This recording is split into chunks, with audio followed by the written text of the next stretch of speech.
Dear viewers, শুভেচ্ছা সবাইকে।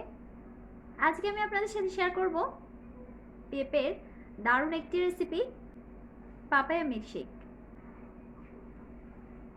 আমার চ্যানেলের সব ভিউয়ার্স এবং সাবস্ক্রাইবারদেরকে অনেক অনেক ধন্যবাদ আমার পাশে থাকার জন্য।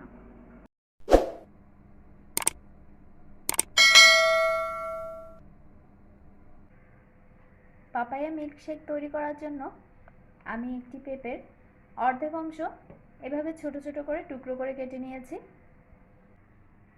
এবার এগুলো একটি ব্লেন্ডারের জারে নিয়ে নিচ্ছি। অ্যাড করে দিচ্ছি বড় কাপে 1 কাপ লিকুইড মিল্ক। দুধটা অবশ্যই ঠান্ডা হতে হবে।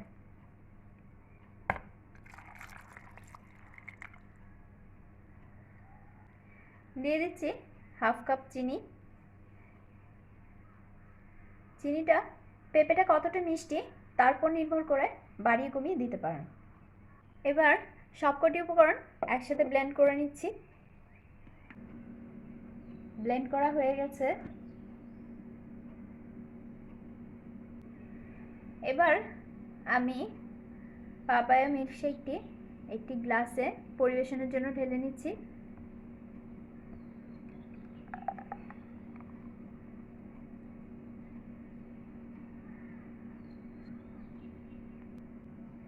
পাপায়া মিল্কশেকটি পরিবেশনের উপযোগী হয়ে গেছে।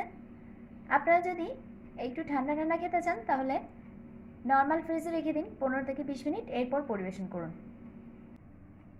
রেসিপিটি যদি আপনাদের ভালো লেগে থাকে তাহলে ভিডিওটি লাইক এবং শেয়ার করুন, আর সেই সাথে আমার চ্যানেলটি সাবস্ক্রাইব করে ফেলুন এবং পাশে থাকা বেল আইকনটি ক্লিক করে দিন যাতে দারুণ সব রেসিপির নোটিফিকেশন পেয়ে যান। ধন্যবাদ সবাইকে।